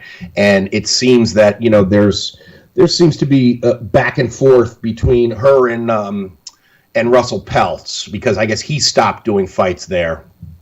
But yeah, it's unfortunate because by not getting that historical status, you can't get public funds, and it would be that which, unless you have somebody who, a private investor who has an interest in preserving it for what it looked like, it's going to go away, and there'll probably be a hotel there at some point. It's a little confusing because there seems to be a movement in the U.S. with retro. Everybody likes the retro. They take these old structures and they leave the facade the way it was meant to be. And I know that there's some, at least here in the state of New York, the armories are being sold to private people, but the stipulation is that you can't make cosmetic changes. Now, you do have to go in and sink a lot of money, like you suggest, in the plumbing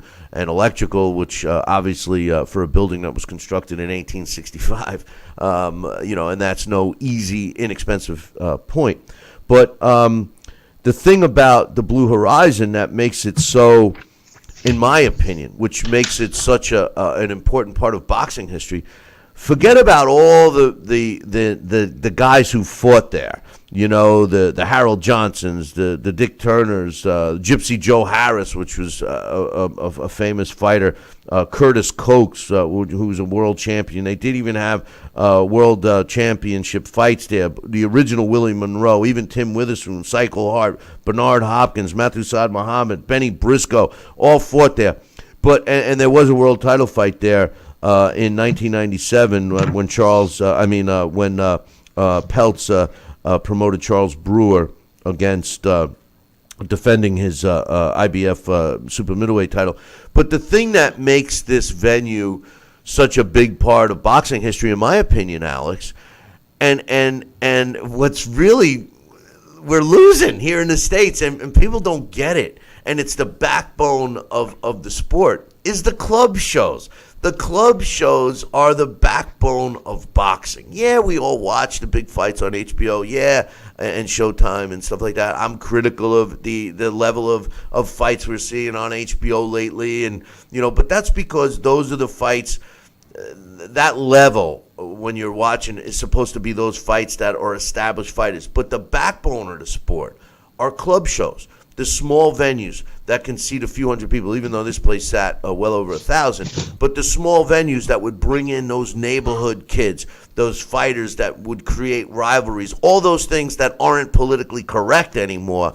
That's what the Blue Horizon was all about.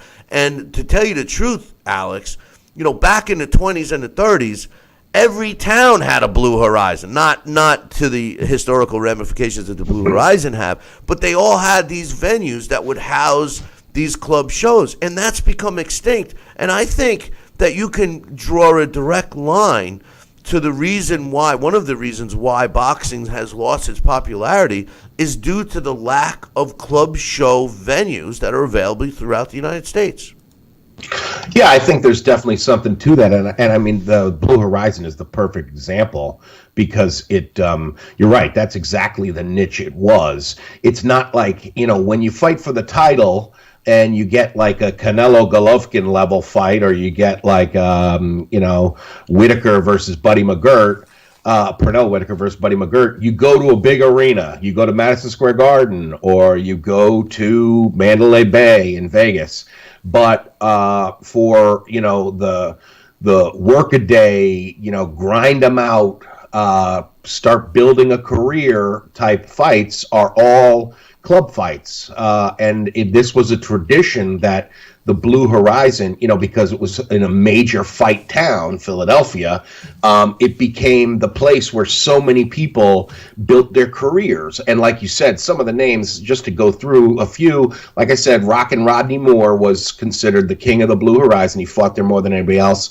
Curtis Cokes, Gypsy Joe Harris, Benny Briscoe, Bobby Boogaloo Watts, Thomas Tate, Charles Brewer, Hugh Kearney was another name I saw a lot.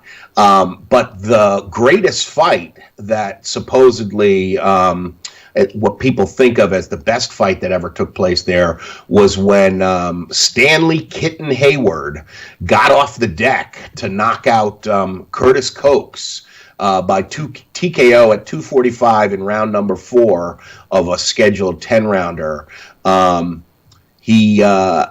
was thought of as the best fight that ever happened at the Blue Horizon. But you're right. I mean, everybody who's anybody in Philadelphia boxing fought there. And, because it had that, starting in 1986, had that affiliation with USA Network, the Tuesday night fights, I think so many people who are boxing fans, whether you are a casual fan or a dedicated fan, you watch Tuesday night fights, and they went to the Blue Horizon a lot. And after that, ESPN went there a lot.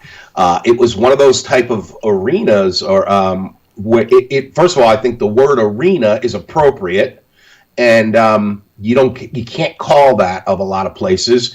But seriously, if you had one of those up balcony seats, it's almost like you could reach out and touch the fighters because of the way the place was shaped.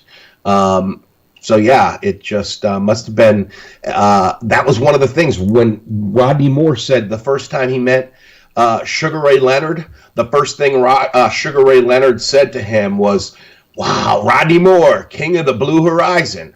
So even fighters think of it as an honor to fight there. It reminds me like the Roxy. Remember the Roxy in Boston? The same type of thing where you would sit up. Or the Felt Forum, I guess, maybe in Madison, in New York, you think? No, it's the same. Or the Palladium. The same way the Chance was the same way in Poughkeepsie.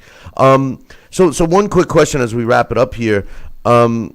Now, it was from what I understand, it was looked to be turned into a big time hotel restaurant with a fitness center and several bars, et cetera, and a Starbucks, I'm sure. Back in 2011, but it has since not happened, right? Because as of the last time, I mean, recently, doesn't the building still sit the way it had since they closed it down permanently in 2010? I mean, nobody's really taken it over yet, have they, or have they started?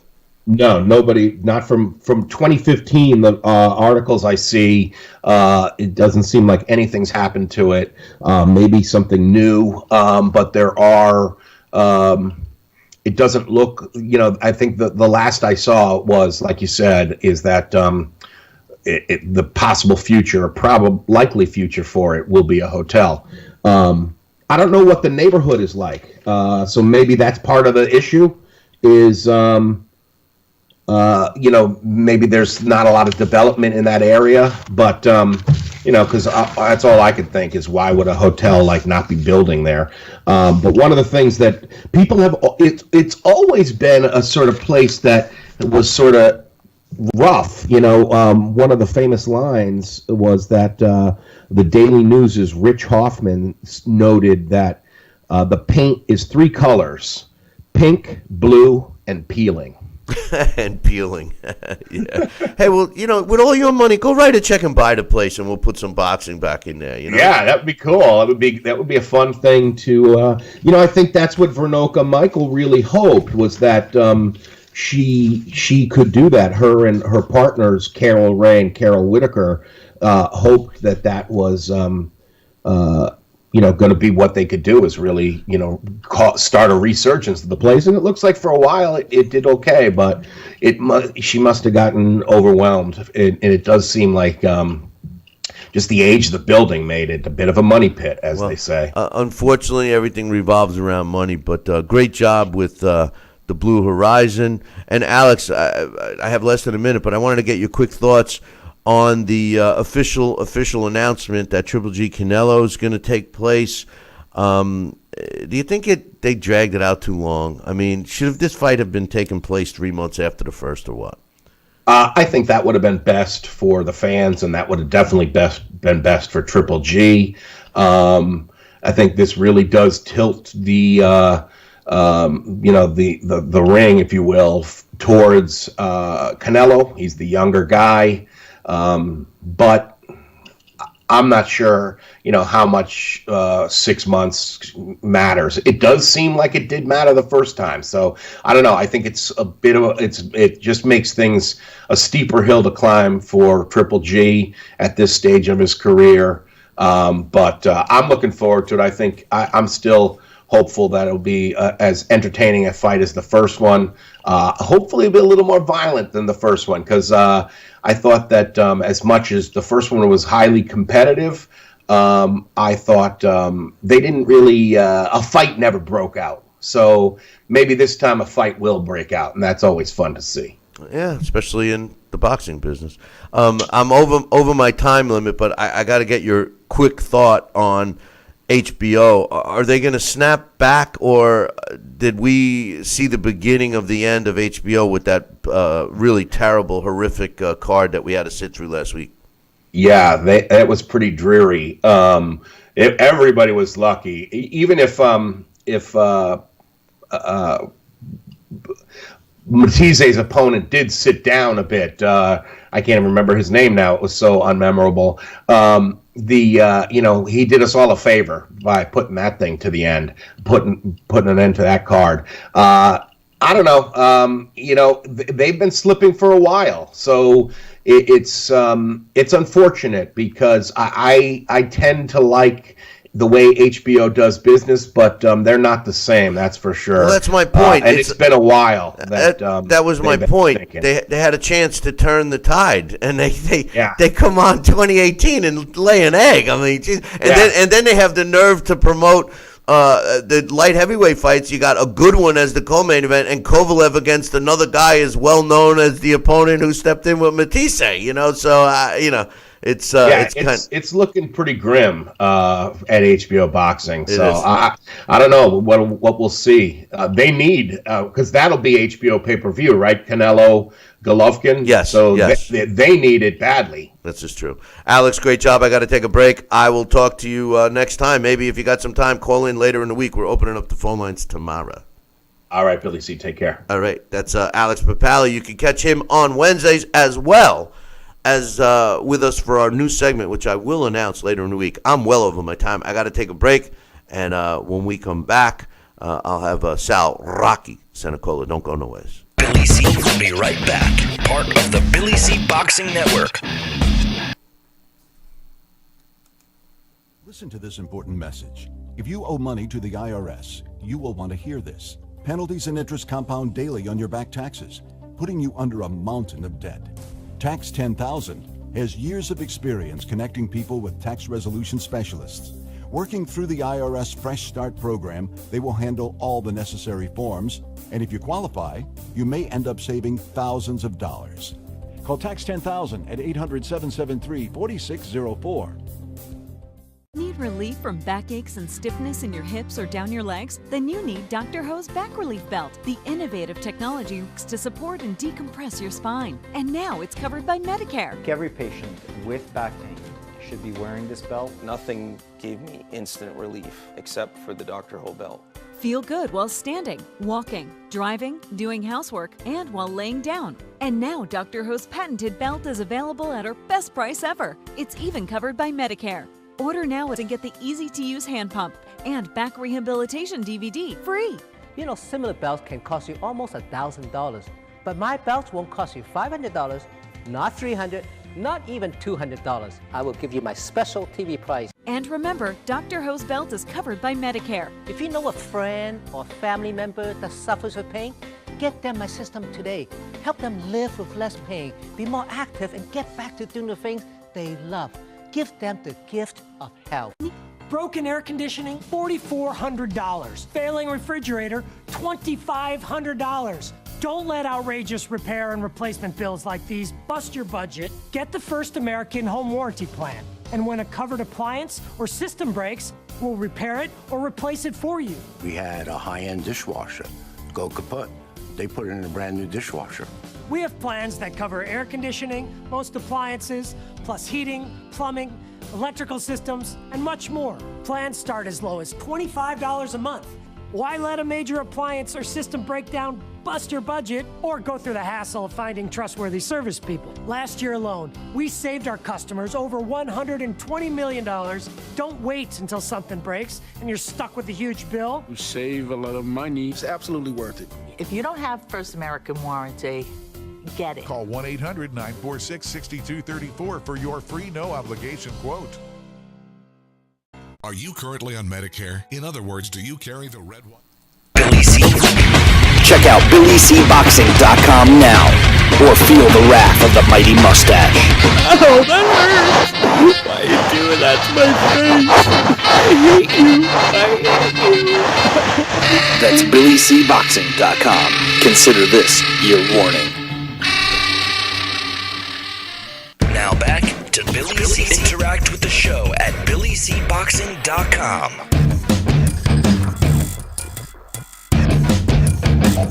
And we're back. You're watching and listening to the Billy C. Show. Glad you could be with us. And back with us again is my partner in crime, Sal Rocky Cenicola. Did you ever fight at the Blue Horizon? You know, it's so funny you should say that, because Russell Peltz promoted quite a few of my fights. Usually out of the Sands, and because he was affiliated when I was involved with Sylvester Stallone and Richie Giacchetti when he formed that little promotional outfit. He had Russell and Richie as the point men, and for the promotional outfit Sylvester Stallone had called Tiger Eye Limited. The stable consisted of Lee Canalino from Texas, Vinny Curto from Boston, Aaron Pryor from Ohio, and myself, yours truly. And the Blue Horizon, Russell Peltz often wanted to put me there. And we, for whatever reason, we did not fight at the Blue Horizon. We did fight in Wayne, Pennsylvania, not too far, at a place called the Covered Wagon Inn. And we fought there, and I think part of the time when I was going to have some big fights at the Blue Horizon, the relationship with Richie Giacchetti and I just didn't develop or didn't continue. So that was it. So it sounds like you stayed at the Holiday Inn Express last night. I said, hey, Sal, did you fight at the Blue Horizon? A simple yes or no would have been good. And you said, well, no, but I did stay at the Holiday Inn Express last night. You know what? Yeah, I'm sorry, Bill. I get this habit. I got to stop talking about how they make the watch when he asks me what time it is. I'm sorry.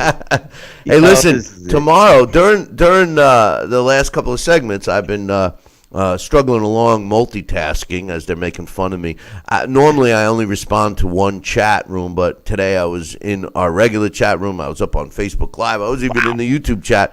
And overwhelming request to open up the phone line. So we're going to do that tomorrow, Sal. So I just wanted to let you know we're going to be opening up the phone lines tomorrow. So anybody that's been asking for the number in the chats and wanted to call in, tomorrow's going to be the day. So if you want to call in, we will give out the number tomorrow at the beginning of the show, so you can get an opportunity to do that. So we'll be looking forward to that. Now, if you want to keep Sal on the line at the same time, it's going to be impossible because we will be able to take a caller, but unfortunately, Sal, unless we bring you in a different way, I could probably bring me in a different way. Give me the number, I'll call it in. We'll see. Maybe I could do that. But hey, listen, can I interrupt? I'm sorry. I'm so excited, Billy. I've been getting more and more compliments from people that hear our show on our local affiliate here, 1440 GIG. And, so Scott Rifen has been doing a good job plugging us in on Sunday's show. And they get this show. And, man, I want to tell all our locals here, thank you so much for your support and listening. I mean, I've been getting a lot of praises from people coming in and saying, Sal, I just heard you on the radio. What do you guys do to the show? And so it's really neat to hear the local fan base here that we're gaining. Well, I tell you what, we also want to give a shout out to we've just been added to a new affiliate in New Hampshire in Nashua, so we're excited about the expansion of the team. But remember, tomorrow the phone lines will be open, so make sure if you've been dying to speak your mind, tomorrow's the day. On this day, the last day of January 31st, 1998, William Choppy wins a 12-round decision over Julio Cesar Green to regain the WBA World Middleweight title. Took place in Tampa. On this day in 1936, Archie Moore knocks out Kid Pocahontas in the third round of a scheduled 8-round fight. Was fought in Hot Springs, Arkansas. Archie Moore improved to 2-0 with 2 knockouts. Talk about early in Archie Moore's career. The Archie Moore went on to fight. About as early as that's. I didn't even know he only fought 2 fights at any time. But he wasn't called ancient then. No. On this day in 1998, B-Hop knocks out Simon Brown in the 6th round to retain his IBF World Middleweight title. Took place in Atlantic City. On this day in 2004, Antonio Margarito knocks out Hercules Cavellos in the 2nd round to retain his WBO World Welterweight title, and that took place in Arizona. On this day in 2004, Rafael Marquez knocks out Pete Fresina in the 2nd round to retain his IBF World Bantamweight title. That, too, took place in Arizona. It was on the same card as Antonio Margarito. And on this day, January 31st, 1941, Joe Louis knocks out Red Berman in the 5th round to retain his world heavyweight title, and that took place at Madison Square Garden in New York City. Those were the days when fighters fought every month or so in a title fight, so that's why they had the nerve to call Joe Louis against the Bum of the Month Club. And we did on this show one time, we evaluated a lot of the so-called bums of the month that Joe Louis fought. Most of them would have been world champions today. That's how the boxing business was during his era. There was a lot of great talent. But hey, man, it was great to hear Larry come back, huh, Sal? Oh man, I love listening to Larry. He's such a, I mean, he's a thoroughbred. This guy just knows. He's got such a great mind for the fight game, and man, I'll tell you what, he's fantastic. I love Larry Hazzard, and man, I have such great memories, and he probably don't even remember because he's been through so much. But I remember he refereed some of my amateur bouts, and then he refereed my final bout in the Golden Glove Championship, and then he refereed my professional bouts, and I saw his career and where he went, and I said, wow, this guy's a legend. And, no doubt. Hall of Famer. Larry Hazzard, Hall of Famer. We missed him, but hey, yes. Make sure that you guys tune in tomorrow morning. Same bat time, same Bat Channel. Until then, I'll leave you with this. Ciao, baby.